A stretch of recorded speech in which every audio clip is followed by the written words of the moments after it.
आज हम लोग स्टार्ट करेंगे work done in isothermal process.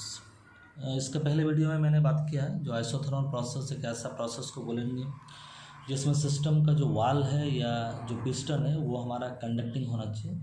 इसमें प्रेशर चेंज हो सकता है, वॉल्यूम चेंज हो सकता है, लेकिन टेम्परेचर हमारा चेंज नहीं होगा क्योंकि सिस्टम और सराउंडिंग के बीच में हीट का एक्सचेंज होगा।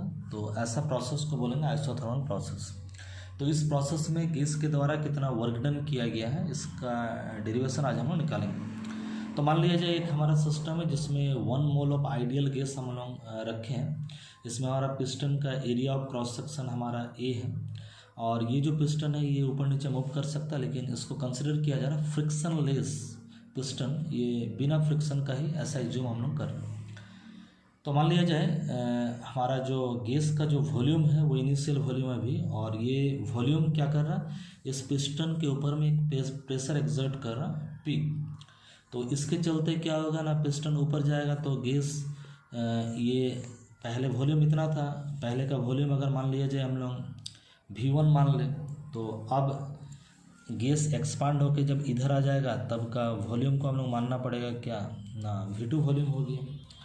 तो गैस एक्सपांड करेगा और ये पिस्टन थोड़ा सा डिस्टेंस ऊपर जाएगा, ये डिस्टेंस को मान लीजिए छोटा डिस्टेंस है dx। तो अब ये जो फोर्स जो लगेगा पिस्टन पे, जो फोर्स लगेगा, फोर्स इक्वल टू आप लोग जानते हैं प्रेशर इनटू एरिया होता है। तो प्रेशर हमारा गैस का कितना था, पहले P था, और एरिया क्रॉस सेक्शन क्या A है, तो force equal to pressure into area. अब हम लोग जानते हैं जब भी कोई बॉडी पे फोर्स लगाया जाए और अगर फोर्स लगाया जाए और फोर्स के डायरेक्शन में अगर वो डिस्प्लेस करे, फोर्स लग रहा है इधर और उसी तरफ डिस्प्लेसमेंट हो रहा है, तो कुछ वर्क भी होगा। चूँकि छोटा डिस्प्लेसमेंट है लिए इसलिए हम लोग वर्क डन को भी बहुत स्मॉल ले रहे हैं। तो वर्क डन बराबर क्या होगा ना, F इंटू डी एक्स होगा, लेकिन F बराबर तो है हमारा PA, तो PA इंटू डी एक्स। लेकिन A dx के जगह में हम लोग लिख सकते हैं क्या, DV। A माने एरिया और dx माने लेंथ, तो एरिया इंटू लेंथ बराबर सिलेंडर का वॉल्यूम होता है, ये आप लोग जानते हैं। तो DV बराबर छोटा इंक्रीज इन वॉल्यूम हमारा होगा। लेकिन हमारा छोटा इंक्रीज इन वॉल्यूम तो खाली नहीं हो रहा, अगर हम लोग का ये छोटा डिस्प्लेसमेंट ना हो, बड़ा डिस्प्लेसमेंट और फाइनल अगर गैस का वॉल्यूम अगर हो जाए V2 और इनिशियल वॉल्यूम अगर हो जाए V1, तो इस इक्वेशन को अगर इंटीग्रेट हम लोग कर देते हैं तो टोटल वर्क डन हम लोग को मिल जाएगा। तो फाइनल ये जो V2 मैंने लिखा था ये V2 है फाइनल वॉल्यूम पूरा एक्सपांसन के बाद, और V1 है इनिशियल वॉल्यूम हमारा।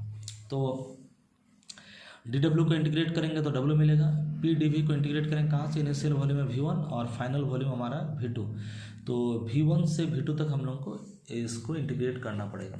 लेकिन पहले का वीडियो में हम लोग बातचीत किए हैं, जो आइसोथर्मल प्रोसेस में जो गैस इक्वेशन काम करेगा उसको आइसोथर्मल गैस इक्वेशन बोलते हैं, जिसमें PV इक्वल टू, ये गैस इक्वेशन है PV इक्वल टू RT, जो आइडियल गैस इक्वेशन है PV इक्वल टू RT। चूँकि प्रोसेस है आइसोथर्मल, R तो कांस्टेंट रहता ही है, तो आइसोथर्मल प्रोसेस में क्या होगा, टेम्परेचर भी हमारा कांस्टेंट है। तो यहाँ से हम लोग लिख सकते हैं P equal to RT by V।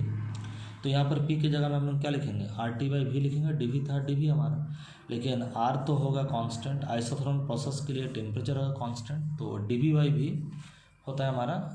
इसका जो इंटीग्रेशन होगा ये होगा हमारा log V, लिमिट होगा कहाँ से, V1 से V2 तक। तो log V के जगह में पर V2 करेंगे, माइनस दे के V2 के जगह में V1 करेंगे। तो V2 माइनस V1 बराबर क्या, log V2 माइनस V1 बराबर, जैसे फार्मूला जानते हैं log M minus log N, तो log M बाई N, तो RT log V2 by V1। log base E था, लेकिन बेस को अगर 10 करना है, ये आप लोग जानते हैं, बेस को अगर 10 करना है तो 2.303 हमको मल्टीप्लाई करना पड़ेगा। तो work done equal to 2.303 RT log base 10 करके हम, ये भी फार्मूला है हमारा, ये इक्वेशन 2 मान सकते हैं, ये भी फार्मूला, ये भी फार्मूला, इक्वेशन 3 मानेंगे। और एक चीज़ हम लोग लिख सकते हैं, जो कि PV इक्वल टू हमारा कांस्टेंट है, PV इक्वल टू कांस्टेंट, तो उसके लिए लिख सकते हैं उसकी जगह में P1 V1 equal to P2 V2। तो यहाँ से V2 बाई V1 अगर कर देंगे, V2 बाई V1 कर देंगे, तो इधर में क्या बचेगा, P1 नीचे में बाई P2। तो V2 बाई V1 की जगह में लिख सकते हैं क्या, P1 बाई P2। तो इक्वेशन 3 में क्या था, V2 बाई V1 था। तो इक्वेशन 4 में हम लोग लिख सकते हैं W इक्वल टू वही सेम चीज़ 2.303 RT लॉग बेस 10 क्या, P1 बाई P2। तो ये है हमारा वर्क डन। तो वॉल्यूम के टर्म में ये वर्क डन है, ये हमारा प्रेशर के टर्म में वर्क डन है। तो दोनों ही फार्मूला बहुत ही इंपॉर्टेंट है। तो आप सभी से रिक्वेस्ट है, अगर मेरे चैनल को सब्सक्राइब नहीं किया तो जल्द से जल्द इसको सब्सक्राइब कर लें, ताकि इस तरह का जो वीडियो है आप लोगों को मिलता रहे।